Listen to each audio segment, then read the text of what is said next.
Welcome, everyone. Today we are talking about how to create your own 5-day challenge, 5-day mastermind, masterclass. There's 101 ways that this can look. And I'm going to give just a small teaching right at the front, and then we're going to turn it over to Debbie. And Debbie Marks is our facilitator today. And she is facilitating the book, Everyone Communicates, You Connect by John Maxwell. But before we get started, when you're going to do your own mastermind, and this is just a good practice for everyone. Everybody gets to take a turn facilitating John Maxwell's book so that we can practice facilitating our own mastermind. But when you start to create your own mastermind, the first question you have to ask yourself is, what problem am I solving for my attendees? What problem am I solving? And so as you start to put together the framework for your mastermind, think about what problem you're solving. And the 5 sessions is the sweet spot, because once folks are with you 5 times, they start to build community with each other in the call. And once they start to build community, they can't wait to come back, and they're disappointed when it ends. And that's what you want to have happen in your sessions, is you want them to not want it to end, so that when you finally get to the end, you can then bring them into maybe a paid mastermind group. I was in a networking group, oh gosh, probably 3 years. And again, after I went 5 times, I was hooked. That's the magic number. And I was in it for years. And when the group finally decided to dissolve, because so many folks had started going different directions, it was a grieving process for me, because not only were these folks my friends, but we did business together. We were friends together. We met outside of the meetup group, and we just gelled together as a community. And you don't want that to end. And that's what you're doing, is you're building your tribe, and you don't want it to end. And that's when folks will hang in there with you in wherever you go from there. They'll follow with whatever you're doing. And that's the whole point of having these master classes. Now, we're not going to get down into the weeds today about pricing and inviting and all of that. But I will say that I like to do, if I'm brand new, a brand new topic, a brand new subject, or I'm brand new trying to do a mastermind, I like to do a couple of free versions. And because as soon as I do a free version, and that group kind of gels at the end of 5 sessions or 5 times that you're together, they can become your founding members, and your founding members become your raving fans. And so that's kind of a perfect way to start for those of you that are a little nervous about it, or you're thinking, I don't know what to charge, or would somebody even pay for my information? Now, if you've done master classes and masterminds, and you've been out there and you've had courses, and you've already, jumped in the pond a few times, then by all means charge. And we can talk about that later on as we go through these sessions. We'll have a little bit of a teaching like this at the beginning of each one. So anyway, today the topic is to set your framework and decide what problem it is that you're solving in that particular 5 sessions that you're going to do. Now, you can change up the problem that you're solving depending on what your overarching message is to all of your audience. You can pick and choose which message you're solving for just those 5 sessions. For example, I have a health lane where I talk about getting more healthy. And so I can solve maybe weight loss. Maybe I'm going to do a 5-day challenge on weight loss. But then I also have a real estate lane where I'm talking about investing, and I might do a 5-day challenge on how to fund your next real estate deal. And we talk all about funding. So you can pick a different problem that you're solving each time. So that's my whole point. So today we're simply using the book, John Maxwell's book, Everyone Communicates, You Connect, because it helps us learn more about masterminding and connecting. And it also gives our facilitator practice on how to bring everyone into the conversation. And that's the whole point when you are teaching. I want to share one more thing. There's a difference between a moderator and a facilitator. When you moderate, you bring your own opinion and your own subject matter and your own topic, your own problem that you're solving. And so for your own mastermind, you want to take about half of the time to moderate and you can still have conversation with your members, but you're bringing, like I am right now, I'm moderating because I'm bringing my opinion, my teaching, my subject matter to the table. But then once you get halfway or 2/3 of the way into your call, you want to turn into a facilitator where all you're doing is getting everybody else's opinion. You're getting everybody else to come to the table and to talk about whatever they think the subject matter means to them. And so today we're gonna kind of use that hybrid method. Debbie is going to moderate toward the beginning, and because she's going to bring to light the book and the topic in the book, and she's going to maybe tell a couple of stories of hers on how it relates to her, and then she's going to switch hats over to a facilitator, and she's going to start drawing the audience in, and they're going to start sharing what that topic means to them. So with that, I'm going to turn it over to Debbie. And Debbie, please tell us a little bit about you and what you're doing in your business before we get started on the book. Debbie. Thank you, Kathy. Welcome everybody this morning. And to those that will be listening to the recording, I appreciate all of your input. And so a little bit about me is I am an author and someday to be a speaker, but I also deal with wellness. And so in the process, I do have a business, and in that process, I am writing a book about myself and my childhood. So I keep busy with different projects, and I love everything I do here on the masterminds that I attend, because even though you might repeat things, always keep in mind your ears are open and you will hear a nugget that you missed the first time, or even the nugget that you've missed 5 times.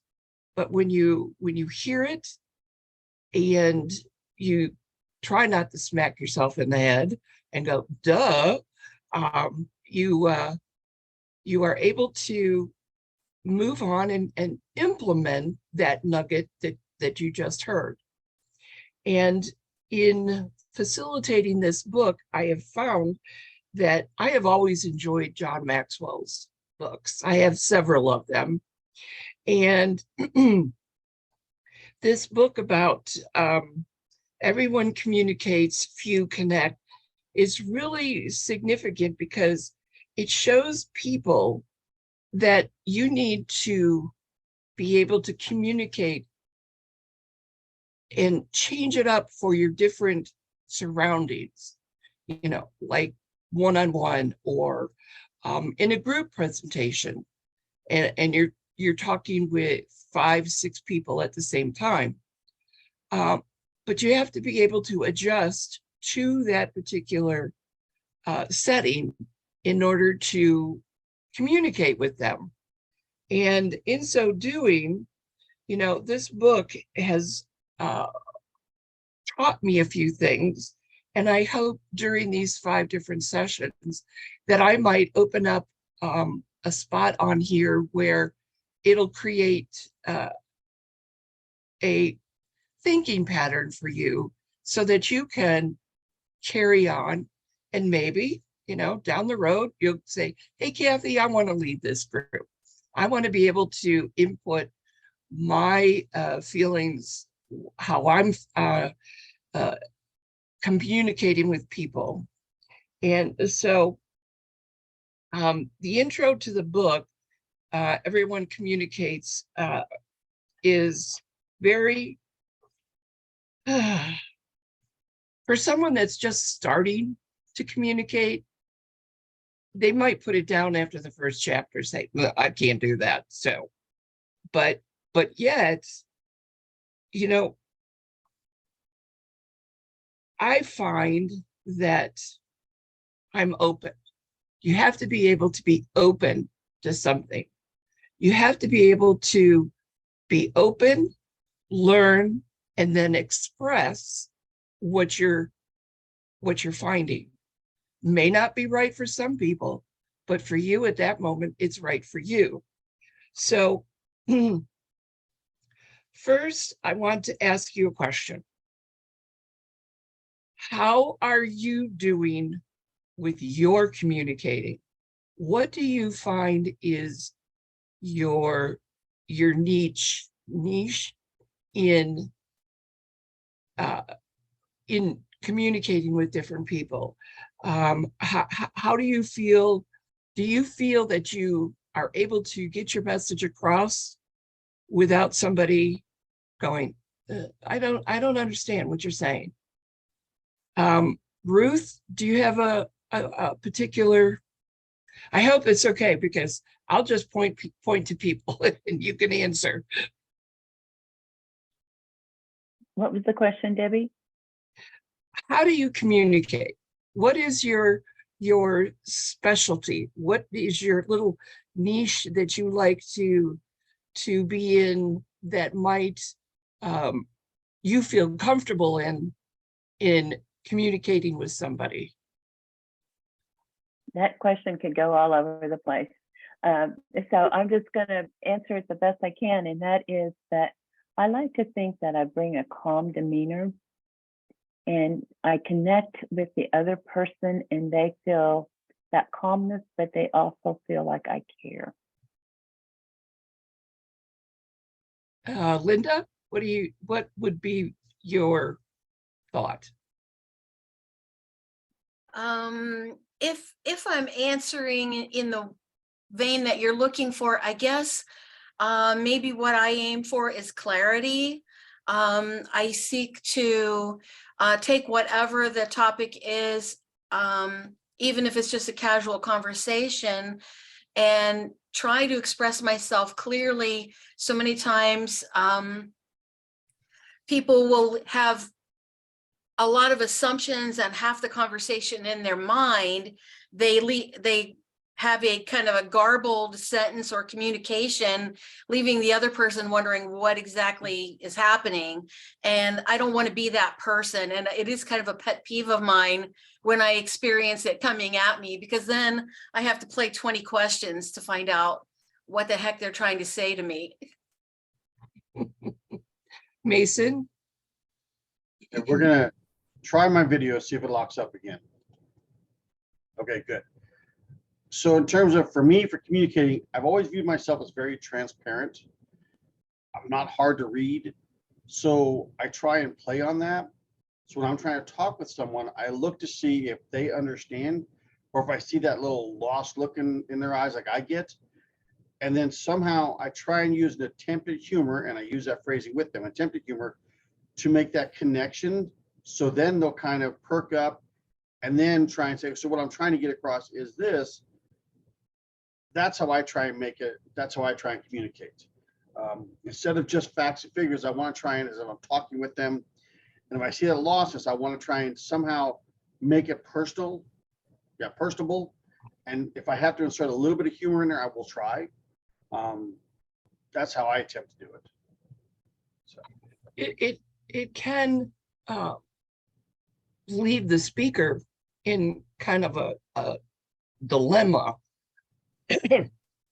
Excuse me. Kathy, what would your opinion be?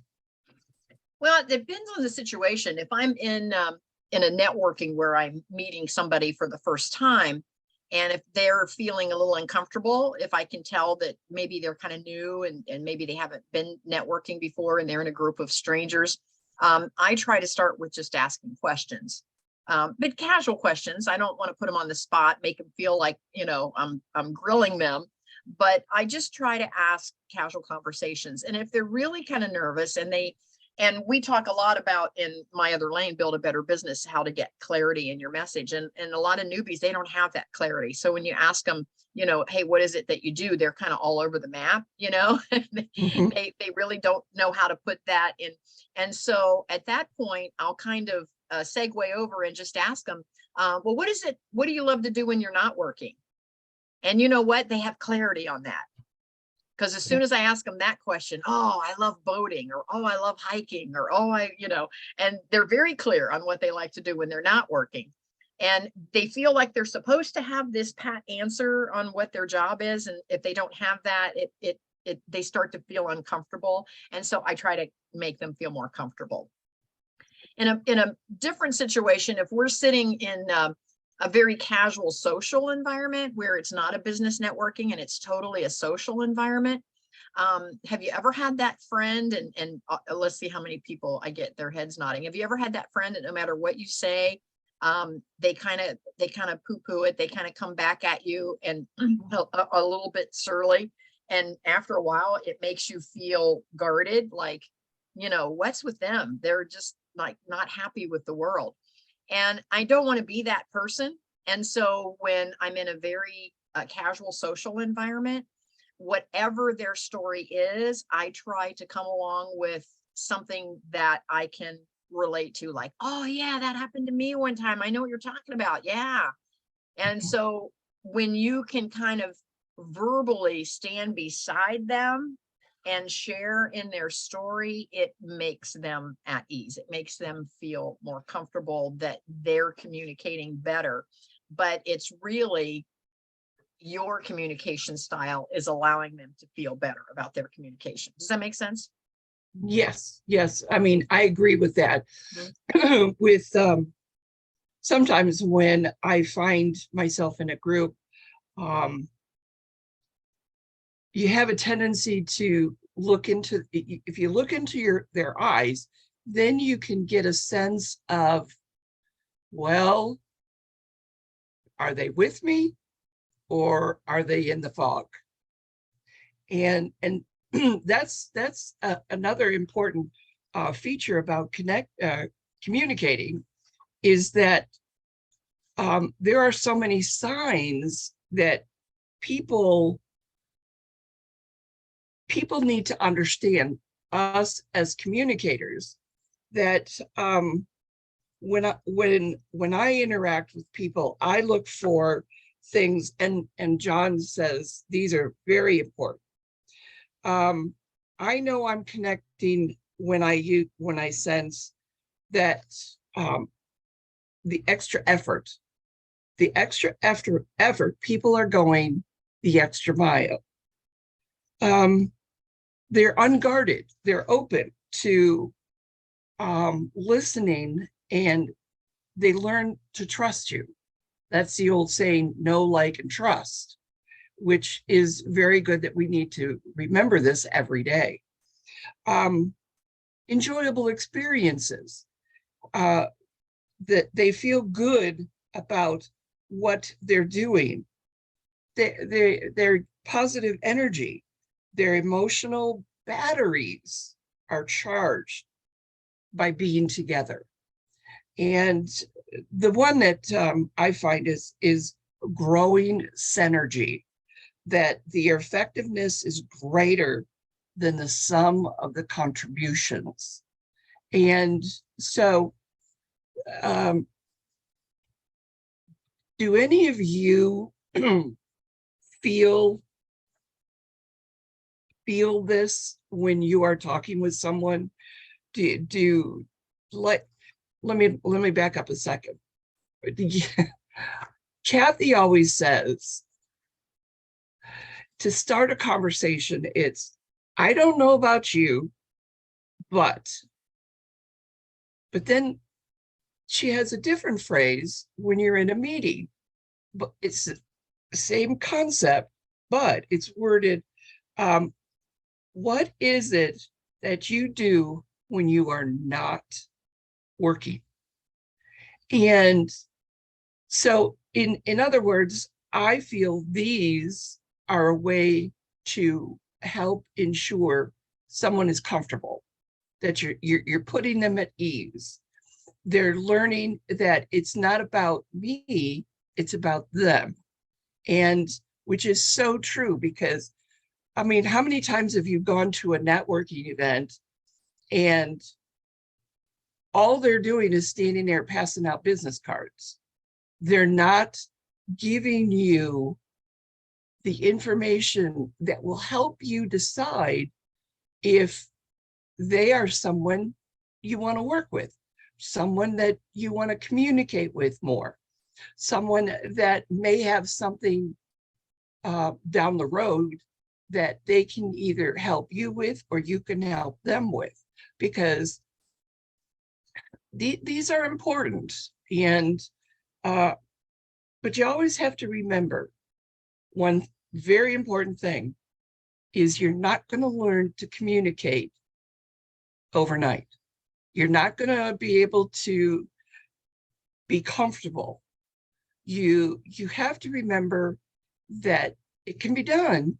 You can do it, but what I like to do is practice in the mirror. And then that's funny, but it works. And so just be, you have to be willing to share with someone you, and I'll repeat it again, because when people learn to know, like, and trust you, then, you know, that's the opening. That's the basis of learning about them. And then they trust you. So I read a few things here, but my question is, do you have signs that you can see when you are comfortable, or when you are communicating with someone, you can tell what they're thinking, what they're feeling? Do any of you have any comments or input to this? And I'll kind of leave it open. Anybody want to jump in? I'll jump in there. Watch a person's eyes. To me, I watch a person's eyes, and that tells me so much. And you're talking about connecting. This ties back to understanding your personal elevator speech. Okay. An elevator speech isn't just for business, it's for introducing yourself and making that connection. And what's interesting is I just took a course at work, and they were talking about elevator speeches. And since my video is not working, I can't do the air quotes, but I would. I had a severe disagreement, well, a significant disagreement with the instructors, because their version of an elevator speech, how do I give you my resume with all my facts and figures in 30 seconds? Go. No, guys, that's not what an elevator speech is. It's how do you connect with someone when you've got a couple of floors. Same concept. So for me, when I'm doing that, I really want to watch the eyes. Are they looking at me? Are they looking through me? Are they just uncomfortable in general? You know, so to me, that's the big thing, is the eyes. Yes, I agree with you, Mason. Sometimes you can have somebody looking at you and you feel like they're burning holes through you. And it's their way of, you're making me uncomfortable. I don't understand. So I'm going to make you feel the same way you're making me. And that's not a position that anyone wants to be in. Well, you got to watch your body language also. Oh, yes. Very I mean, true. let's be honest, okay? Ladies, I'm a guy. If I walk up to a lady and I'm just staring at her eyes to see, that's creepy. I have to watch my body language. No, laugh what you want, Kathy, but you know what I'm talking about. You know, these things factor into it. So you have to watch your own body language. So yes, I want to watch for cues. The body language for me, it's the eyes, but I also have to be sensitive of, I don't want to be staring like a creep and make someone uncomfortable. And vice versa. I mean, ladies, it matters to you too. If you walk up to another, whatever, it's true for all of us. So you have to kind of know yourself. And you know what, Debbie, you said you practice in the mirror, laugh, but there are times I've done that too. Or I talk to myself to practice my little elevator speech, or to give myself, there's nothing wrong with that. If you're talking to yourself by yourself, that's practice. Now, if you're talking to yourself by yourself in front of a crowd of people, that's a little creepy. Watch that. That people will think, oh, she's strange. Yeah, I can understand that. No, thank you. Anybody else? Kathy? Well, I'm going to use my phrase. I mean, this is a perfect opportunity to use my phrase. I don't know about you, but sometimes when I go into a room, I feel less than. I feel like everyone else in the room has more knowledge, has more, I don't know. They're just more. I just feel less than, and because I don't know them, maybe it's a room full of strangers. Maybe I'm going into a networking event for the first time. Maybe I'm going into a social environment for the first time. And I catch myself, my personality kind of comes out. Ruth and I've talked about this. I'm also on the introvert side. And I know those of you that know me really well are like, no way, but oh yeah, I am. And so I can very easily become a wallflower in a room full of strangers. I can very easily, and I don't have a bad time. I can just kind of stay on the outskirts and listen to all the other conversation. But I don't, but I never connected with anyone while I was there because it's me. Yeah, it goes back to that, what is that dating phrase? It's not you, it's me. I'm the one that had my back to the wall. I'm the one that became the wallflower. I'm the one that's not mingling with the group because I don't feel confidence in myself.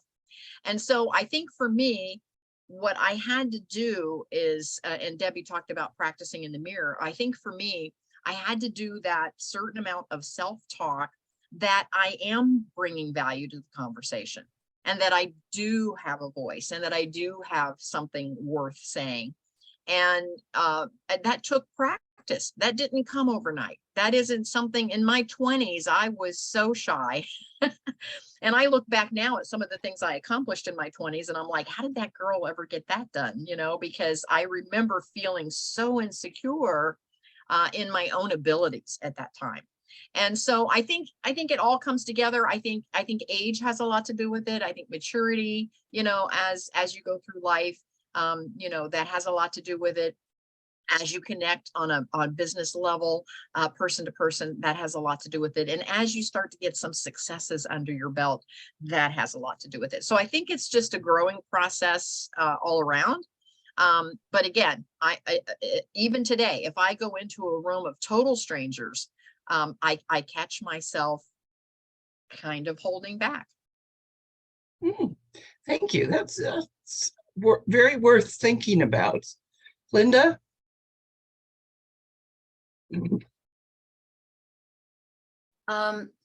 If the nature of your question was like, how do you know when the other person is engaging when you're in a conversation with them?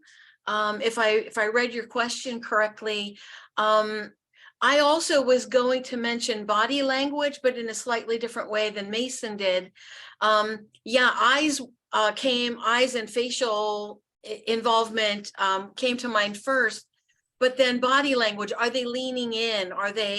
Can you physically tell that they want to be continuing the conversation with you? Or conversely, are they recoiling, stepping back, cringing, or something else that is not a good sign? So that kind of lets you know if you're headed the right direction anyway.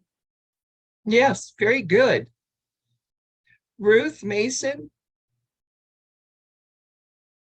Got anything? Okay, well then. Oh, I couldn't undo my mute or my whatever. One thing Kathy was saying about take time to learn and learn basically learn yourself. In my 20s and 30s, I was not the introvert. I was confident, cocky, arrogant, condescending, and overbearing. I'm just being honest, and I've learned over time how that didn't work. If I could use a $5 word, I used a $5 word every time because I knew that $5 word and I wasn't communicating with anybody. So being real with yourself, if you want to start speaking to people, be real with yourself, and I had to learn those things. And it's funny, my son who's 31, We have this conversation. He believes, he still believes, use that $1 word, use that $5 word. No, if you got a 50-cent word that works just fine, use that for communication purposes. But you have to learn, and that's something you have to learn over time. But you have to be honest with yourself, you know, and that's not always easy. No, it isn't. No, it isn't, especially for those that are, I don't want to say introverts, but those are the ones that will go into a room. And Kathy said, you know, be wallflower, but they take that to another level. I mean, being a wallflower and just standing in the corners, hoping somebody will come and talk to you. I mean, I find that talking is easy for me.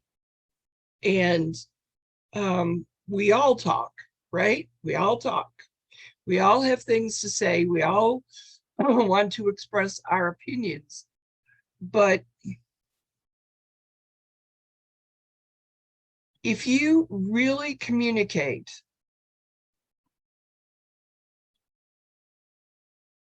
what have you gotten frustrated with while making a presentation because someone's not listening? Do you have children that you want to talk to about situations, whatever, but you find that you have a loss for words and you just keep rambling on and on and on? And you also want to improve, say, a relationship with someone, whether it be a friend, a spouse, a family member. You want to be able to communicate with them without feeling dumb. And I will be the first to admit it. I've grown up that way in thinking I have to say big words to be included and to be part of the conversation. But that'll get you into trouble because you're stumbling for the words. You all of a sudden think of a word and you blurt it out and find out that was the wrong word to say. You just aren't able to find the right words easy enough to communicate with, whether it be a person or a group. And I myself, when I was first married, or so somewhere around there, my very first job, I went and I worked in a store called Lazarus at the time. And I found that I was able to just communicate with the customers. I was honest with them. And I gave them the information that they needed. And in turn, that relationship, I was able to communicate with customers. I was able to achieve what they call an A+ by what they called a mystery shopper. And of course, you never found out about that, who they were or who they are later on when you learn about your award. But I guess what I'm trying to say is that I was myself. And this was my first experience doing this. And of course, it was just a seasonal job. So I did that for like 2 years. But it's when you can personally go back and relate to how you communicated back then. And you find that, you know, that's really within me. I can do this. It may not be easy sometimes, but I can do this. And in so doing, have you ever come across where let me make this correct as what I'm trying to say is, have you ever run into being frustrated? Have you had difficulty talking to a family member or even your spouse? And then on top of that, we have children that we have to contend with day in and day out.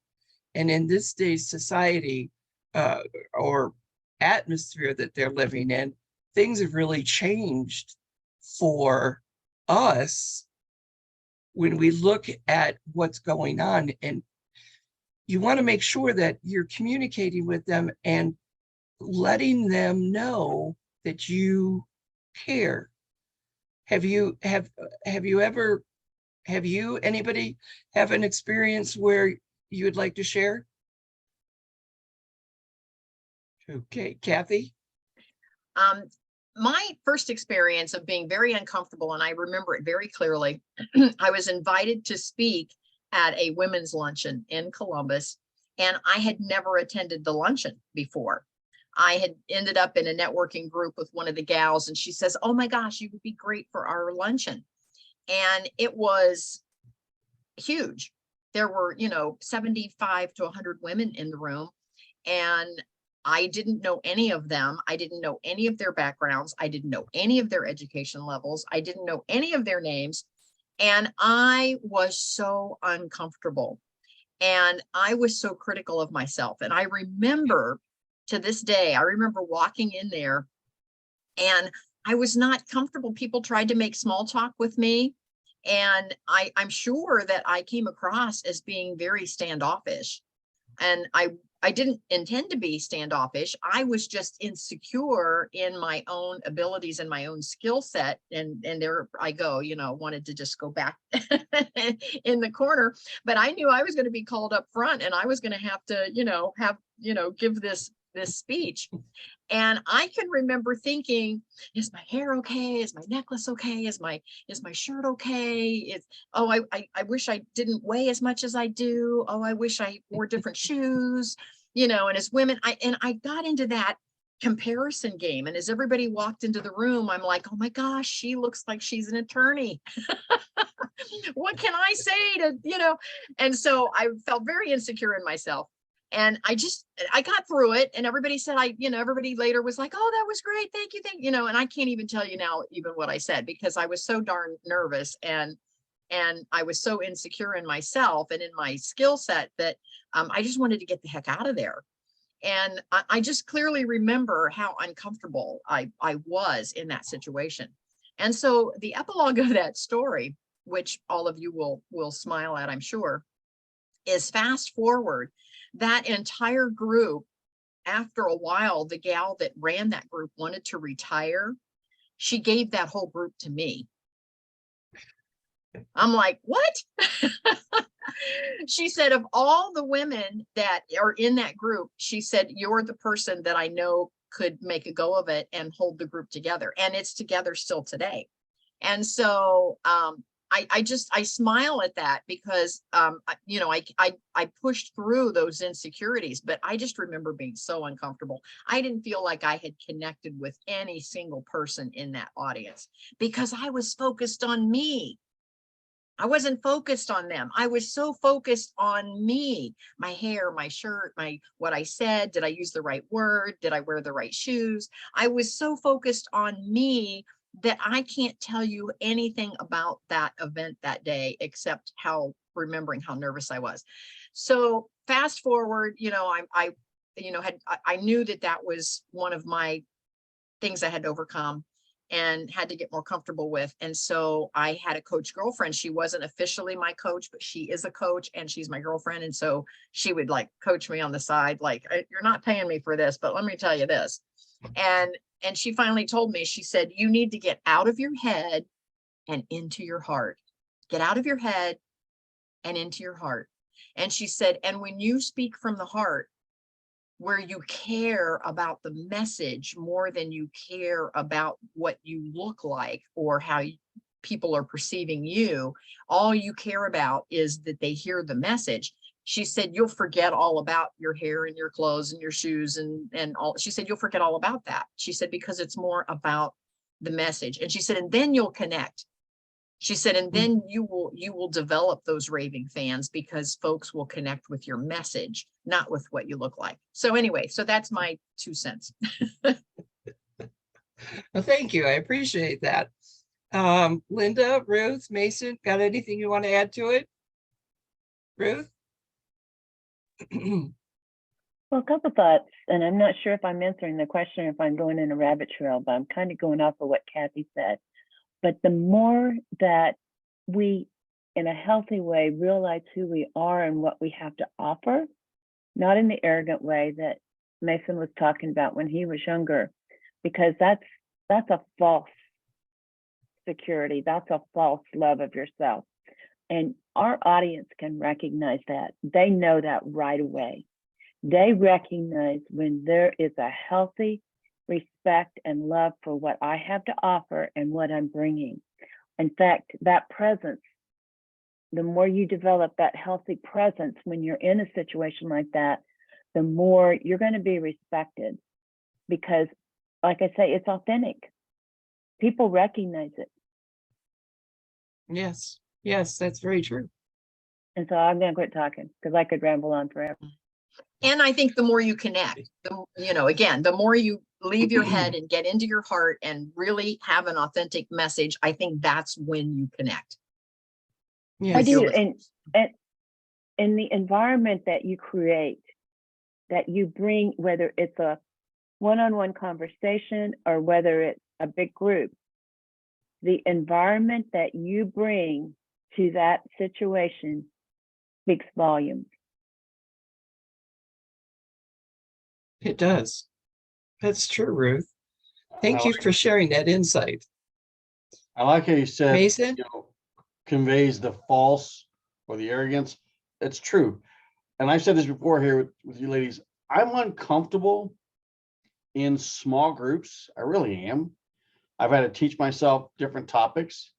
I'm good with one-on-one. So for me to make that connection with a large group, I don't. I will look out in the audience and I'll find a couple of people at different spots, and I'll talk to those people. I'm good with talking one-on-one, and I make sure I place them, whoever they are, around the room. So I'm looking around. So I'm not just staring at one person. Once again, don't be creepy, but I'm moving around, but I'm talking one-on-one, which for me is my comfort zone. So once again, it's learning myself what I'm comfortable with and not comfortable with. So that's what I have to do. Thank you for sharing. Yes, Ruth. And I want to add to that, Mason. I think I was that way too, that I was more comfortable for one-on-one. And then as I'm getting more practice and more secure in who I am and what message I'm bringing, the large groups don't bother me. Like a small group like this, it's the same as one-on-one, but yet, and then I can see it building to larger and larger groups. So I think it's almost like a practice that you get where you can handle bigger and bigger. Yeah, I'm always going to be an introvert. That means that I've got to refresh my energy by being by myself, but I can be as outgoing as anybody else. Right. When I'm in a group. Linda. Yeah, I resonate so much with the various things that folks have said. When the emphasis isn't on me and how I'm doing, but I have this thing that is so valuable and so urgent and so important that I must convey to this person or this group of people, it really just shifts the whole paradigm, and it just becomes so much more natural because your whole focus is on sharing that thing because you're so sure that it's going to help the people that you're talking to. And I agree with Ruth that it's so interesting how we do grow just by getting yourself out there, doing it over and over. And in the beginning, your knees are knocking and your voice is quaking.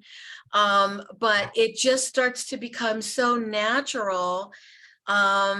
And I'm seeing it more and more and more. And I'm so grateful for it because I was an introvert's introvert growing up. And just the idea of talking to a stranger, like, you know, in a campground or at a gas pump or anything, I would have just been completely mortified to try that. And now, you know, over time, all of the life experiences really do accumulate and enable you to be, you really are more pleasant to be around if you're not just losing your mind with fear. You're making the other person uncomfortable. And just, I'll point this out, the point of etiquette is to make the other person more comfortable. So that can extend just to our interpersonal relationships too. That's speaking of frogs in the throat. I agree with you because all of us, I'm sure, have fallen into what Linda is talking about, and it's not a very good position to be in, especially if you're one-on-one, you know, because then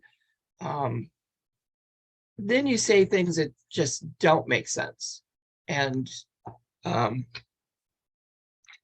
excuse me, drink time. I'll jump in here and say something right quick while Debbie's getting her drink. And that is one of my things when I go into any situation, whether it's one-on-one or the other, is how can I create a safe environment for the other person? Yeah.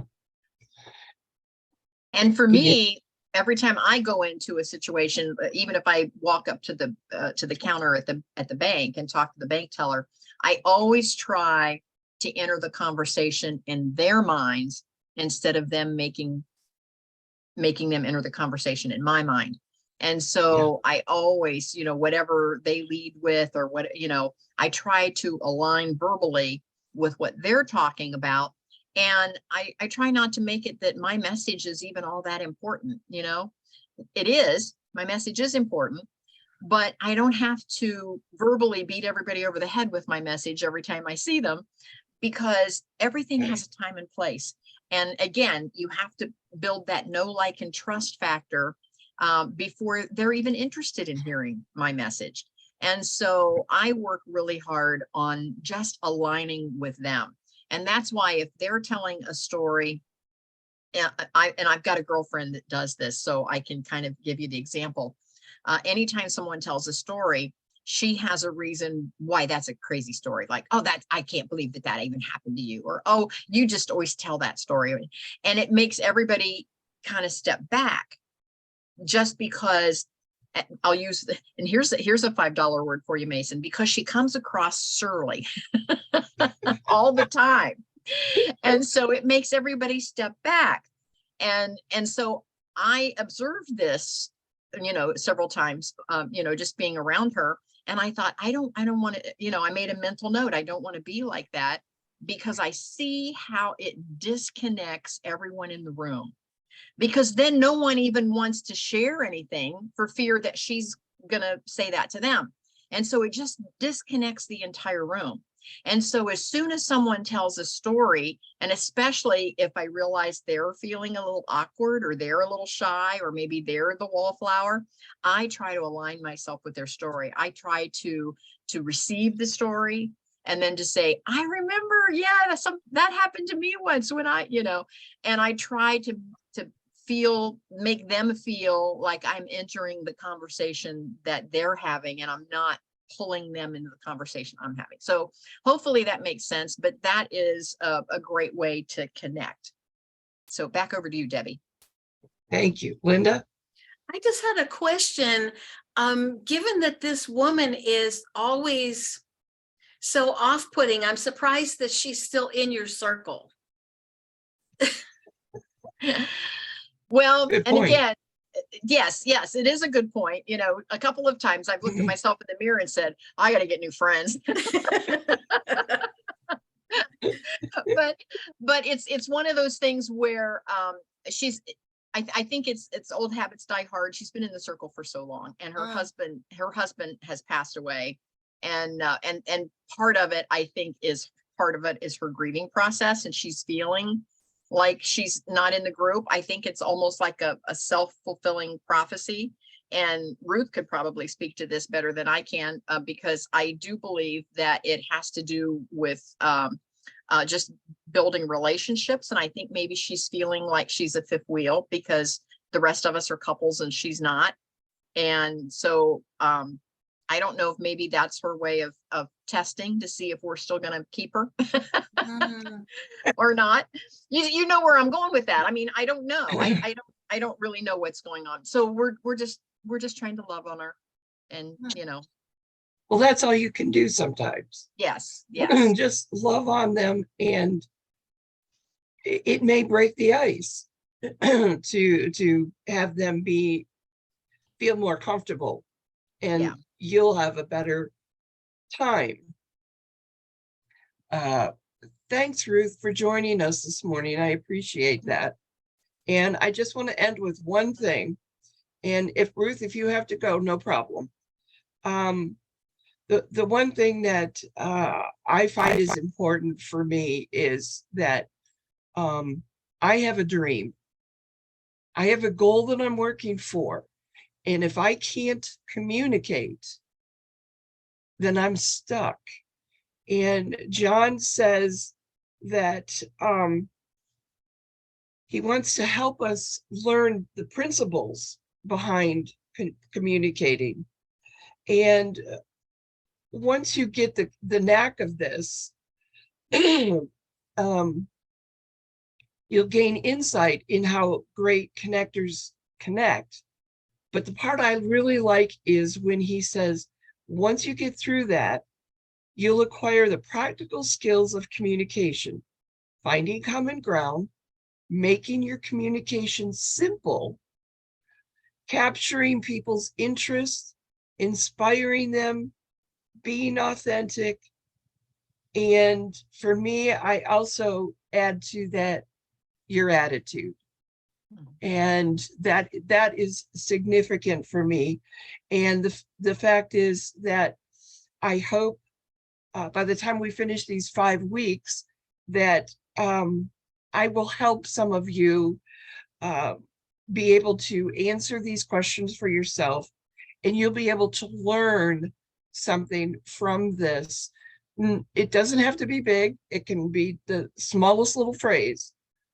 But I find that this is very important for all of us to learn the principles behind communicating. So with that, I'll just let everyone know that we'll be doing chapter 2 next month in what is that, February. and I'm not sure the date, Kathy. Have you got that? Yes, February 24. I just looked it up, so put it on your calendar, February 24. And for all of you that are listening, the Zoom ID is the same as this meetup. And so we don't change the Zoom ID code for these free meetups. They're the same every month. And so you can, I like Linda's suggestion on another call. She puts the right on her calendar, she puts the link. That way she doesn't have to go look for it. Yes, that has saved me many times as well. Yeah, I don't have to go and look for it. Well, and I have my little index cards. I don't know if you can see those, but that's what I have. So, and it's right here. And in fact, I highlighted it in green so that it stands out when I'm looking for it. But thank you everyone for joining me today.